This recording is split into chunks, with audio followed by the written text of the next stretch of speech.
Hello friends, today I am going to share my full mouth implant case which was started before 5 days. This is patient pre-operative photo કે જ્યાં patient જમવામાં ખૂબ જ problem થતો હતો, મોઢામાંથી ખૂબ વાસ આવે, ઉપર નીચેના બધા દાંત એકદમથી મોબાઈલ હતા. આ બધી કમ્પ્લેન્ટ લઈને પેશન્ટ અમારી પાસે આવેલું. On the same day of surgery ઉપર નીચેના બધા દાંત એક સાથે કાઢીને ઉપર નીચેના જડબામાં એક સાથે અમે ઇમ્પ્લાન્ટ પ્લેસ કર્યા. આ છે ઉપર નીચેના જડબાનો ઇમ્પ્લાન્ટ નાખેલાનો એક્સ-રે.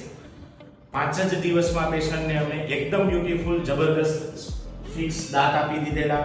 5 જ દિવસમાં પેશન્ટ કમ્પ્લીટ જમતા થઈ ગયું છે.